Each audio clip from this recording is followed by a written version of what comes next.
Durante este ano, nós estamos falando sobre os cânticos de louvor, os salmos, que nós temos na Bíblia, este inário do povo de Deus do Antigo Testamento, o povo de Israel.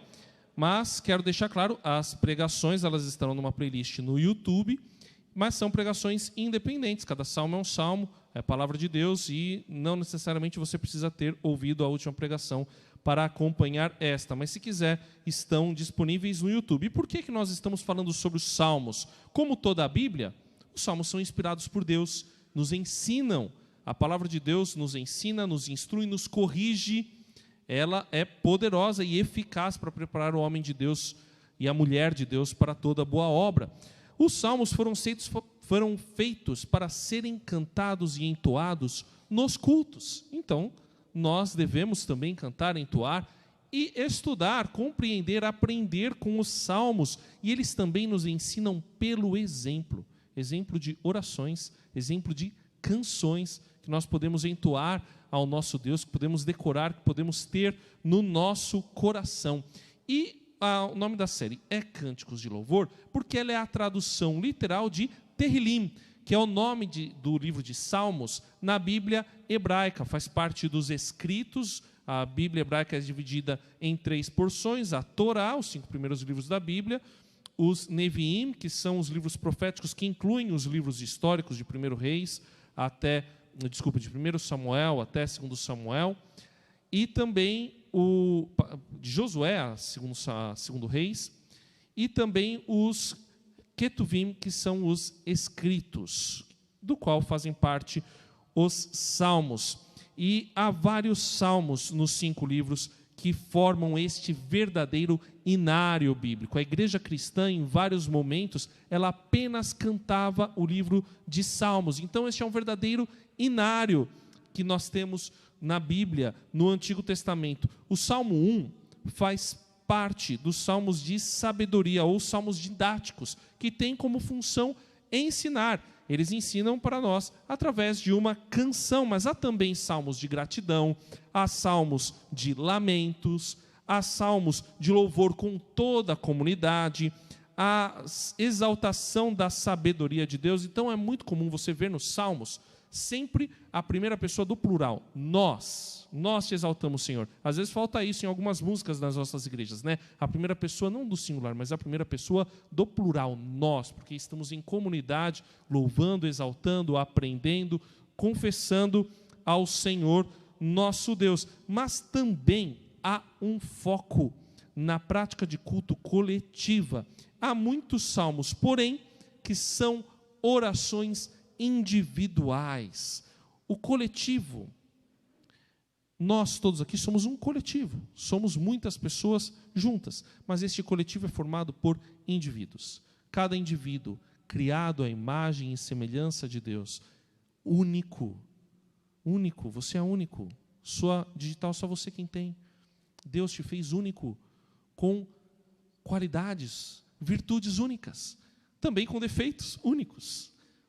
O que importa é que você é único. E Deus te olha como único, ao mesmo tempo que Ele nos vê como seu povo. Nós somos povo de Deus, por isso que há tanto orações coletivas quanto orações individuais. E orações individuais porque os salmos foram escritos por pessoas que frequentemente externam as suas angústias, botam para fora o sofrimento do seu coração. E estas angústias, assim como acontece comigo e com você, elas fazem parte de uma história. As histórias que são o contexto do salmo, que fazem parte do pano de fundo daquele salmo. Aquele salmo foi escrito porque aconteceu alguma coisa, porque algo estava afligindo, ou estava sendo motivo de celebração daquela pessoa que estava escrevendo aquele salmo. Toda arte tem um contexto. Eu me lembro de uma arte, uma pintura de Picasso, que é Guernica e que retrata uma guerra. Ele retratou um tempo, um momento. Toda a arte ela tem a marca da época em que ela foi feita. E algumas artes são tão bem feitas que elas retratam marcas de épocas, do passado, do presente e do futuro. A poesia que é o caso do livro de Salmos, ela pode expressar um sentimento de um momento. E o que é interessante é que as crises deste momento em que o salmista está escrevendo, elas levam a um aumento de confiança. Quando é externada essa crise, frequentemente você vê, ou quase sempre, tem poucos salmos que não terminam com uma oração de confiança a Deus, mas quase todos os salmos eles terminam com uma oração, ainda que externem as angústias e os problemas, eles terminam com uma oração de confiança a Deus. O autor do salmo fala do seu problema, o autor do salmo expressa sua confiança em Deus, porque existe uma rotina humana que depende muito de confiança. Existe algo que a gente faz todos os dias e que a gente precisa fazer todos os dias e que, se você for pensar bem, este algo depende muito de confiança. Está lá no Salmo 3, no versículo 5. Você pode abrir comigo o Salmo 3, versículo 5, que diz o seguinte, Salmo 3, versículo 5. Eu me deito e pego no sono, acordo, porque o Senhor me sustenta. Que bênção, né, irmãos? Eu me deito e pego no sono, acordo, porque o Senhor me sustenta. Isso leva a gente a pensar o que é que me faz dormir em segurança, como este gatinho. E é isso que a gente vai aprender no terceiro salmo da Bíblia, no Salmo 3. Essa frase, eu me deito, pego no sono, acordo porque o Senhor me sustenta, é paralela com 4:8. Em paz me deito e logo pego no sono, porque só tu, Senhor, me fazes repousar seguro. E aí vem uma grande crise atual. Quem aqui tem dificuldade para dormir? Não precisa levantar a mão. Não precisa levantar a mão, porque são vários os motivos que nos levam a deixarmos de dormir. Quem tem criança pequena sabe disso. Mas é uma grande crise atual, porque não é só quem tem criança pequena que tem dificuldade para dormir. Hoje é um grande problema. Dormir. Muitas pessoas têm problemas para dormir. E eu tenho certeza que, se eu perguntar aqui, quem gostaria de dormir melhor? Eu acho que todo mundo vai levantar a mão. Porque como às vezes faz falta uma boa noite de sono. Tem gente que acha até que dormir é perda de tempo. Só que a ciência, a medicina tem mostrado que dormir é fundamental. Dormir é essencial. E aí, quando você tem falta de sono, você deve pensar, poxa, como é que eu posso fazer para dormir melhor? E aí você deve se perguntar do que é que depende o sono. Provavelmente alguém pode pensar de fatores externos. Se tiver tudo bem, eu vou dormir bem. Se eu tiver prosperidade material e financeira, se eu não precisar me preocupar com o cheque especial do banco amanhã, eu vou dormir bem. Se minha conta estiver gordinha, se eu tiver dinheiro, inclusive, para investir, ou para comprar o imóvel, ou o carro que eu quero, ou alguma coisa que eu preciso, para dar uma condição melhor para a minha família, eu vou dormir bem. Às vezes, até tem dinheiro, mas tem um problema na família. Com o pai, com o filho, com o irmão, no casamento. Então, se eu tiver paz na família, eu vou dormir bem. Há outras pessoas que até têm sustento, até têm paz na família, mas são frustradas profissionalmente. Então, de repente, alguém tem sucesso na sua carreira profissional, essa pessoa também pode dormir bem. Agora, a gente precisa pensar, aqui no Salmo 3, qual que é a história por trás dessa poesia que permitia ao salmista dormir na certeza de que o Senhor o sustentava.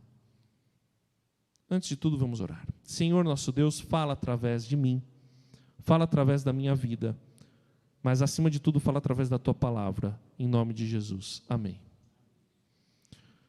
Salmo de Davi, quando fugia de Absalão, seu filho. Sabe quando que esse salmo foi escrito? Durante a rebelião de um filho. Essa rebelião está escrita na Bíblia. Então, antes, isso é muito comum em salmos, mas esse é o primeiro salmo que tem um título, que tem uma descrição sobre ele antes do salmo começar. E aí nós sabemos quem é o autor e em qual situação foi escrito. O autor, Davi, o rei Davi, o grande rei de Israel. aquele que expandiu o reino de Israel através da guerra, que estabeleceu a religião em Israel, que iniciou um grande período de prosperidade no reino de Israel, que continuou com seu filho Salomão. Davi é o grande exemplo de rei, é o Meler de Israel, é o grande exemplo de rei de Israel, mas ele enfrentou problemas. E um dos problemas foi a rebelião de Absalão, o seu filho. E nós podemos ler a respeito desta rebelião em 2 Samuel, capítulos 15 a 18. Vou bem rapidinho contextualizar aqui para os irmãos, que é provável que muitos aqui não conheçam. A história de Absalão. Absalão era um dos filhos de Davi. Davi tinha muitas mulheres e com isso muitos filhos. E vários filhos ou apenas de Davi, vários filhos que compartilhavam Davi como pai e uma mãe. E era o caso de Absalão com Tamar. Mas Tamar foi estuprada por um dos seus irmãos. E Absalão foi lá e matou o seu irmão. Então começou um grande problema. Absalão fugiu durante um tempo, mas Absalão voltou. E quando Absalão volta, ele inicia um jogo de poder. Quem assiste algumas séries da TV precisa ler a Bíblia. Há muita inspiração na Bíblia. Ele inicia um jogo de poder e derruba seu pai do trono. Faz seu pai ter que fugir da capital, que era Jerusalém. E então ele faz com que todas as tribos de Israel, Israel formado por 12 tribos, as 11 tribos de Israel ficassem do lado dele. E ele expulsa seu pai da capital e se torna o rei de Israel. Faz uma grande rebelião, faz com que o grande rei Davi tenha que fugir. E ele faz algo terrível, porque Davi havia cometido um grande pecado. Davi havia adulterado e assassinado, em função do seu adultério. Porque no adultério, a mulher com quem ele havia adulterado teve um filho, e ele precisava esconder isso. Ele tentou primeiro uma jogada, fazer com que o marido dormisse com aquela mulher, não conseguiu, porque o homem era muito fiel, ele estava em serviço de guerra, então ele acabou levando este para a frente de batalha, na frente de um muro que eles estavam tentando invadir, e aquele homem morreu. Ele foi um assassino. E Davi carregava isso, e o Senhor havia falado: o que você fez em secreto, que foi esse adultério, vai ser exposto. E foi. Absalão pegou as concubinas de Davi, levou para o terraço, e lá em cima teve relação com elas para a vergonha de seu pai. Algo terrível. Absalão envergonhou Davi. Absalão, imagina só um filho trair um pai dessa maneira, tomando poder, envergonhando, humilhando. Eu imagino o coração de Davi devia estar destruído. E o provável momento em que esse salmo se refere que ele foi escrito, depois que Davi saiu de Jerusalém, fugindo de Absalão, ele permanece um tempo no deserto, mas depois Absalão fica sabendo onde Davi está, então ele vai com o exército para cima de Davi. E Davi tem que fugir para o outro lado do Jordão. Então é provável que este salmo tenha sido escrito nessa grande crise em que Davi precisou sair do reino. E aí nós lemos no versículo 1: Senhor, como tem crescido o número dos meus adversários. São numerosos os que se levantam contra mim. São muitos os que dizem de mim: não há em Deus salvação para ele. O salmo começa desesperador. Os meus adversários se multiplicam. E aí a gente vê na poesia, a poesia hebraica, ela não tem muitas rimas, ela é muito simples na forma, mas ela é rica no conteúdo, porque ela trabalha com paralelismo de conteúdo. Preste bem atenção. Senhor, como tem crescido o número dos meus adversários, é um conteúdo, o crescimento dos números dos meus adversários. São numerosos os que se levantam contra mim. Ele está repetindo esse contexto, mas ele vai intensificar. São muitos os que dizem de mim. E aí, olha como fica intenso e pesado. Não há em Deus salvação para ele.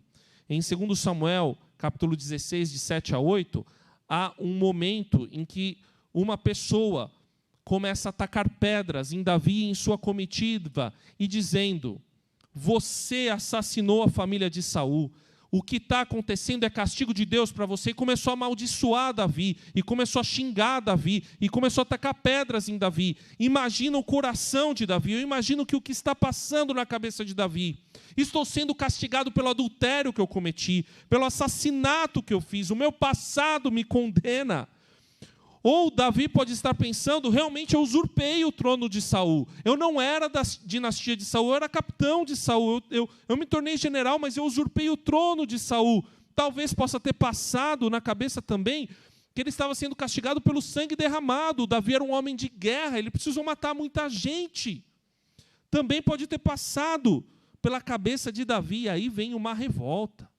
Eu estou sendo traído, eu estou sendo abandonado, o meu próprio filho, o meu próprio povo, pelo qual eu arrisquei a minha vida, está me traindo, está virando as costas para mim. E Davi, o que ele faz? Ele derrama o seu coração, aqui ele coloca: Senhor, está crescendo o número dos meus adversários, estão se multiplicando os que se levantam contra mim, estão dizendo que o Senhor não tem salvação para mim.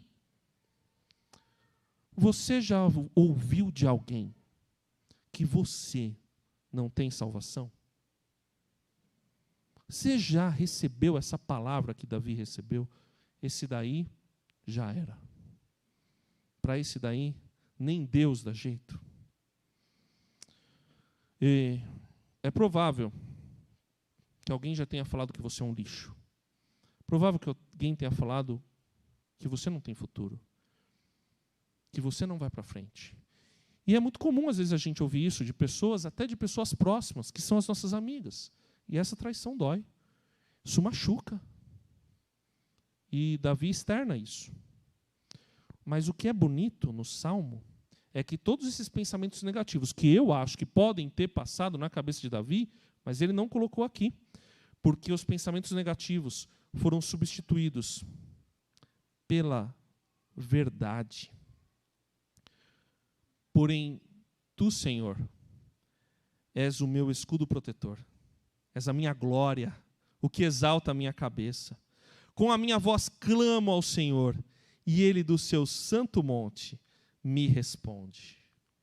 Davi sabia que ele havia pecado, mas Davi também sabia que ele havia se arrependido. Quando ele comete o adultério e o assassinato, e ele é confrontado pelo profeta, a primeira coisa que ele fala é: pequei contra o Senhor. E ele se humilha no pó. Ele perde o filho, aquele filho que era o fruto do adultério. E depois que ele perde o filho, ele sai dessa situação de humilhação e entende que recebeu o perdão do Senhor e se perdoa. Davi sabia também que ele era o ungido do Senhor. Não foi ele quem usurpou o trono de Saul. Foi Deus quem tirou o trono de Saul porque Saul havia pecado e deu a Davi. Então, Davi sabia que estava do lado certo. E aí vem, novamente, olha como é importante a gente estudar a poesia, vem num outro paralelismo. O Senhor é meu escudo protetor. És a minha glória, o que exalta a minha cabeça. Ele começa dizendo da proteção. Aqui a gente vê a imagem, uma imagem que você pode ver em Jerusalém, próximo ao portão de Jafa, que é a chamada Torre de Davi. Só que essa torre não foi construída por Davi. Chamam Torre de Davi porque ela foi uma fortificação construída provavelmente 2 séculos antes de Cristo, pelos macabeus, e ela foi construída para justamente proteger uma parte da cidade que tinha pouca proteção. Mas ela é chamada até hoje de Torre de Davi, e a verdade é que Jerusalém sempre foi uma cidade fortificada. Foi difícil, inclusive, Davi conquistá-la. Ela era uma fortaleza dos jebuseus, e há, inclusive, constatações arqueológicas dessa fortaleza. E Davi, então, fala: o Senhor é meu escudo protetor. Não são os muros onde eu me escondia, mas o Senhor é meu escudo protetor. Mas Ele não é só o escudo protetor. Ele me protege e Ele me dá a vitória. Ele é a minha glória. O Senhor é aquele que exalta a minha cabeça. Por isso que o rei se humilha. Por isso que o rei, em alta voz, clama ao Senhor. E aí é interessantíssimo, porque ele fala que o Senhor responde do Santo Monte. Onde é o Santo Monte? O Santo Monte é o Monte Sião, perto de onde era a casa de Davi, onde Davi armou a tenda, que depois se tornou o monte do templo, onde hoje é a esplanada das mesquitas, lá em Jerusalém. E no monte do templo era o lugar onde se adorava a Deus, se faziam sacrifícios, se buscava a presença do Senhor. Agora, o que é interessante nesse salmo que ele fala do santo monte? O Senhor me responde. O santo monte estava dominado pelo inimigo dele, por Absalão. Ele não tinha mais controle do santo monte. Só que ele sabia que quem dava as ordens do santo monte não era o seu inimigo. Quem dava as ordens do santo monte era o Senhor. Porque o santo monte é do Senhor. Não importava quem ocupava o santo monte. O verdadeiro ocupante do santo monte é quem dá a palavra final. É o Senhor quem dá a palavra final sobre a vida do seu ungido, sobre a vida do rei que ele escolheu, sobre a vida daquele que estava do lado certo. E é o Senhor quem dá a palavra sobre a sua vida, porque quem está do lado certo pode ter certeza da resposta positiva ao seu clamor. Quem está do lado certo sabe que Deus vai responder. E aí, meu irmão, é necessário você clamar. Você está sendo traído? Clama. Você está sofrendo? Clama. O seu coração está doendo? Clama. O seu filho te deixou triste? Clama. O seu cônjuge te deixou magoado? Não importa quanto tempo, clama. O seu pai deixou marcas em você? Clama. Você está desesperado? Clama. Clama. Clama. Porque se você clama ao Senhor, Ele te responde. Ele coloca sobre você a bênção dele.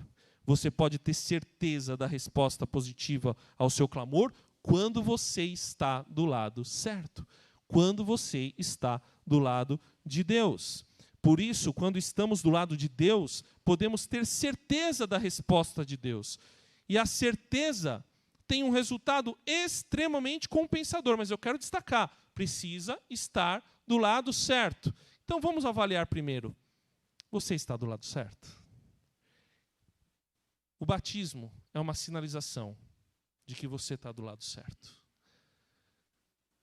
Se você já se batizou, você sinaliza que está do lado certo. Mas às vezes na sua vida, você pode acabar procurando outras coisas. Vem para o lado certo. Procura Deus. Esteja do lado do Senhor. Corrija seus caminhos e pode ter certeza, Ele vai dar resposta positiva ao seu clamor. E aí o resultado satisfatório é, versículo 5, eu me deito e pego no sono, acordo, porque o Senhor me sustenta. Essa certeza que dá descanso. Porque dormir, se você pensar bem, é perigoso. Ainda mais numa situação de guerra. Dormir é perigoso numa situação de conflito. Então, ou às vezes, nessa vida agitada que a gente tem, eu durmo 8 horas por dia, só que o meu concorrente no vestibular dorme 6. Então, eu preciso dormir só 5. A outra pessoa que está tentando ocupar a minha vaga dorme 4. Então, eu preciso dormir só 3. Acontece que dormir é necessário. E o pessoal diz que é entre 6 e 8 horas. 8 é o que falam que é o básico aí para o organismo humano. Alguns menos, outros mais. Mas é importante ter uma boa noite de sono. Dormir é necessário. Dormir é importante. Dormir é fundamental. E aí, você só consegue dormir se você tem confiança. E aonde estava a confiança de Davi? Estava numa situação de prosperidade? Não, ele perdeu o reino. Estava numa boa situação familiar? Não, quem roubou o reino foi o filho. Estava numa boa situação da sua carreira? Não, ele era o rei e perdeu o trono. Aonde é que estava a confiança de Davi que o permitia deitar, dormir e acordar em segurança? No Senhor. É no Senhor. É o Senhor quem sustentava o sono de Davi. E é o Senhor quem sustenta o seu sono. É o Senhor quem sustenta a sua vida. E é no Senhor que deve estar a sua confiança. Não tenho medo dos milhares que tomam posição contra mim de todos os lados. Esta é a figura de um cerco. Porque Absalão, lá no capítulo 17 de 2 Samuel, persegue Davi e cerca onde ele está. Então Davi não está numa situação fácil, Davi está num cerco, mas ele dorme porque é o Senhor quem sustenta ele. Nem a situação desfavorável desse cerco abalava Davi, pois a sua segurança estava em Deus. Os adversários são numerosos, os adversários são poderosos, eles parecem até ter a vitória nas mãos, porque eles cercaram a cidade, mas o salmista pode descansar tranquilo, com a certeza do sucesso e do livramento, pois o Senhor está ao seu lado, sustentando-o e abençoando-o. Por isso que você precisa de uma vez entender que a confiança em Deus é remédio contra a ansiedade. Se um rei, numa situação de cerco, podia dormir tranquilo, imagina eu e você. Também enfrentamos situações difíceis, também enfrentamos situações complicadas, mas se estamos com Deus, podemos tomar posse do descanso em paz. E a ansiedade, ela é diferente de você se preocupar e agir numa situação. A ansiedade não é displicência, ou melhor, não ser ansioso não é ser displicente. Displicente é aquele que deve fazer alguma coisa para resolver sua situação e não faz. Por exemplo, está desempregado e não vai buscar emprego. Eu não sou ansioso. Puxa, eu estou sem emprego e sem dinheiro, mas eu não vou buscar, Deus está cuidando de mim. Paulo tem uma palavra sobre isso, né? Quem não trabalhe, não coma. Mas acontece que você pode distribuir currículo, entregar, fazer um dia, tal, não conseguiu emprego. 6 horas da tarde, ninguém vai mais te receber. Você tem o que fazer? Não. Entrega para Deus e descansa. A ansiedade está em você tentar ter o controle quando não é possível. Então, orei pedindo para que Deus fique com o meu filho enquanto ele vai para a escola. Chego em casa, oro pedindo para que Deus proteja os meus filhos que estão na escola, eles não estão mais no meu controle, eu tomei todos os cuidados, eu sei com que ele está, tem os telefones, tem tudo. Eu vou descansar, confiando em Deus, porque agora acabou o que eu podia fazer. A ansiedade vem quando você continua desesperado, mas você fez tudo o que você tinha para fazer. A ansiedade, ela é falta de confiança em Deus. Então confia e deixa a ansiedade embora. A confiança em Deus é o melhor remédio contra a ansiedade.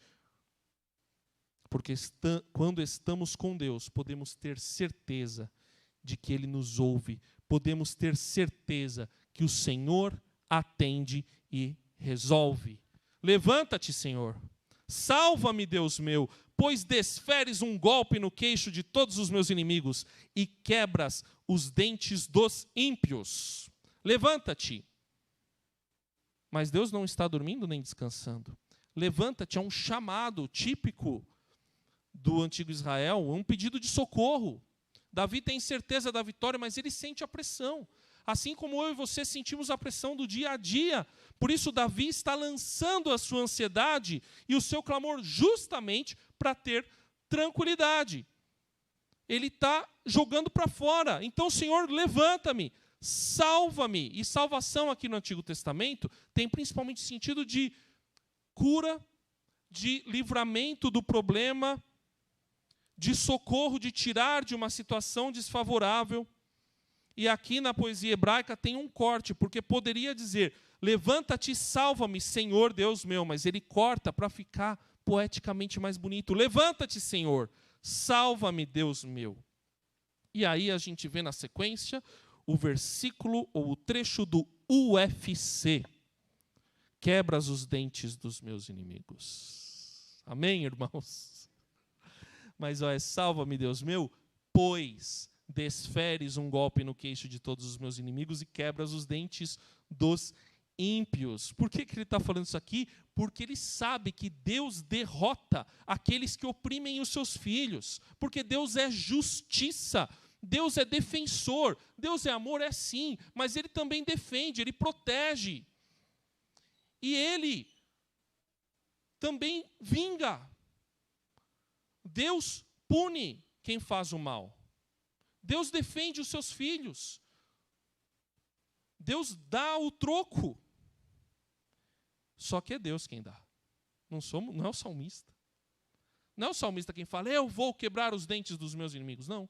Ele fala, Deus, o Senhor me salva e me livra, pois o Senhor tem poder até para quebrar os dentes dos meus adversários. E outra coisa importante dele falar, quebra os dentes dos meus adversários, é porque os adversários aqui são comparados a animais selvagens. Então ele não está lidando com gente boa.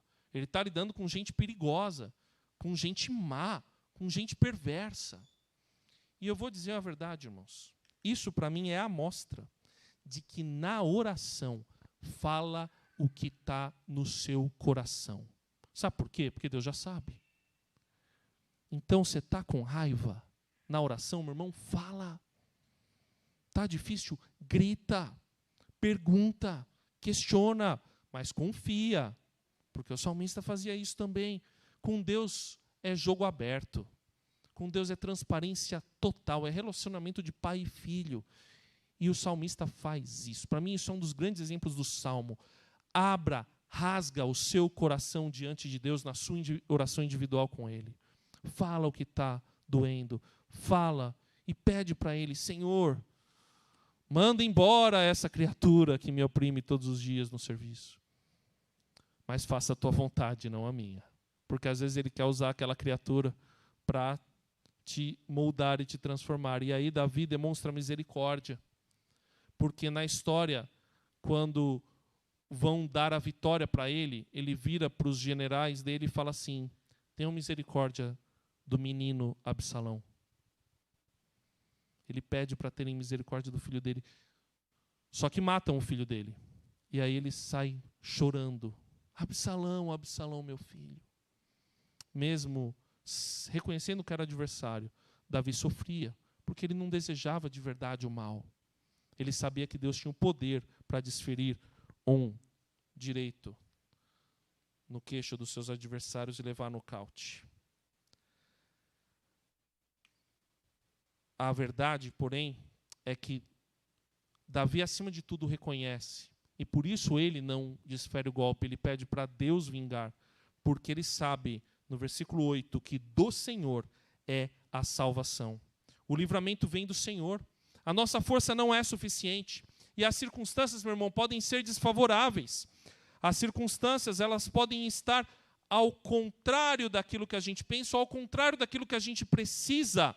Só que se estamos com o Senhor, nós temos a salvação. Nós temos o livramento, nós temos a cura, nós temos a paz. Por isso que é possível dormir e viver de maneira segura e confiante, mesmo que as circunstâncias não sejam favoráveis. Só que para isso é necessário estar do lado do Senhor. Assim, o clamor a Ele terão como resposta o sustento e a bênção. Sabe também o que é fundamental no nosso relacionamento com o Senhor hoje? Porque Davi não tinha muita noção de algumas coisas a respeito do que ia acontecer no futuro, do que Jesus ia ganhar para ele e ganhou para nós. A salvação eterna. E hoje a gente sabe, a pior coisa que pode acontecer com a gente, pode acontecer até durante o seu sono, é a morte. Mas quem está com Cristo vai morrer e acordar na presença dele. O pior que pode acontecer com você, Jesus já resolveu. Por isso que o apóstolo Paulo diz em Romanos 8, de 37 a 39, em todas essas coisas, porém, somos mais que vencedores por meio daquele que nos amou, porque eu estou bem certo de que nem a morte, nem a vida, nem os anjos, nem os principados, nem as coisas do presente, nem do porvir, nem os poderes, nem a altura, nem a profundidade, nem qualquer outra criatura poderá nos separar do amor de Deus que está em Cristo Jesus, o nosso Senhor. Aleluia, glória a Deus, glória a Deus. Você que se batizou, que começou a caminhada da fé agora, eu tenho uma notícia para você, você vai enfrentar dificuldades, mas confie em Deus, Ele está do seu lado. Você que está há muito tempo na caminhada da fé, Tenha certeza disso também. Você pode estar desanimado, enfrentando dificuldades. Renove a sua confiança e a sua esperança no Senhor. Ele está do seu lado e nada pode te separar do amor de Deus que está em Cristo Jesus, o nosso Senhor. Aleluia por isso. Glória a Deus. Descansa, confia, dorme. Hoje à noite encosta a cabeça no seu travesseiro. Ora a Deus e dorme, descansa, porque o Senhor é quem sustenta você. É o Senhor quem cuida de você. E aí, o Salmo fecha dizendo: a tua bênção esteja sobre o teu povo. Uma coisa linda, coisa bonita, é que a bênção para o indivíduo alcança o coletivo. A oração, ela é cheia de meu, eu, minha glória, exalta a minha cabeça, eu me deito. Só que o Davi faz parte de um povo. E Davi sabe que ele estando do lado certo e sendo abençoado, essa bênção vai estar com todo o povo, inclusive aqueles que o traíram, inclusive aqueles que querem derrotá-lo. Ele sabe que para isso aquele povo vai precisar ser derrotado, mas até os derrotados terão a bênção do Senhor, porque ele vai trazer isso para todos. Por isso Davi deseja que o povo, seja quem está do seu lado, seja quem o traiu, seja abençoado. Porque quando você é abençoado, você abençoa outras pessoas também. Quando você é abençoado, isso se transfere para a sua família, isso se transfere para a sua casa. Você abençoa os seus filhos, você abençoa o seu trabalho, você abençoa ali o seu time, sua equipe, você abençoa os seus vizinhos, você abençoa essa escola, e você abençoa a igreja, e você abençoa a cidade, o estado, o país. O abençoado abençoa. Por isso que a gente fala, né, pastor Neto, quem é canal de bênção é abençoado. A bênção que vem para mim, ela vai alcançar todas as pessoas que estão ao meu redor. Por isso, vocês que acabaram de se batizar, vocês vão abençoar muita gente. Vocês vão levar a bênção do Senhor para as outras pessoas. Vocês serão transmissores de bênção aonde vocês andarem. Você que está aqui nesta noite, que tem uma caminhada curta com o Senhor, você é transmissor de bênção onde você vai. E você que tem uma caminhada longa com o Senhor, você é transmissor de bênção aonde você vai. Por isso, viva do lado do Senhor, continue se consagrando, continue buscando o Senhor, confie nele, e ele não vai abençoar apenas você, ele vai abençoar você e todos que estão ao seu lado. Por isso, irmãos, podemos dormir tranquilos, sabendo que Deus não cuida apenas de nós, mas da nossa família, da nossa igreja local, de todo o seu povo, protegendo, guardando, livrando do mal, e ao fim de tudo, ele ajuntará todos e reinaremos com ele eternamente. Aleluia. Glória a Deus. Abaixe sua cabeça. Há alguém aqui que não tem essa bênção e quer fazer uma oração para receber essa bênção? De estar do lado certo, de estar ao lado do Senhor, de ter um sono tranquilo? Se você nunca entregou sua vida a Jesus, eu quero te convidar a fazer isso agora. E se você quiser, ore comigo. Senhor meu Deus, eu reconheço que eu sou pecador. Eu reconheço que eu preciso do Senhor. E eu peço agora que o Senhor me receba como teu filho e escreva o meu nome no livro da vida. Em nome de Jesus. Amém. Todos os olhos fechados, apenas abra o olho aqueles que são do evangelismo da igreja. Alguém aqui que fez essa oração pela primeira vez, levante suas mãos. Alguém que fez essa oração pela primeira vez, pode levantar as mãos. Amém. Glória a Deus. Glória a Deus. Glória a Deus.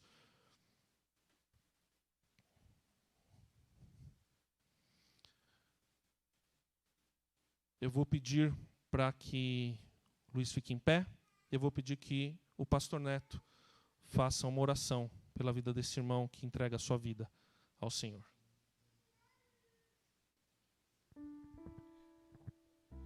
Pai querido, tu vês o nosso irmão, tu sabes das necessidades todas e da sinceridade da sua confissão, agora da fé em Jesus Cristo, uma fé para a salvação.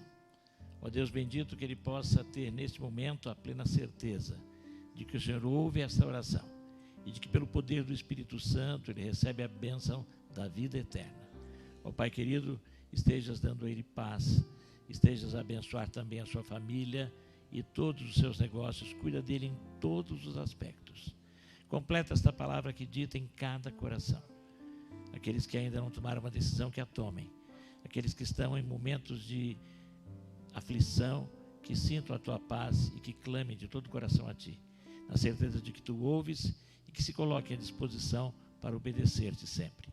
Em nome de Jesus que oramos. Amém.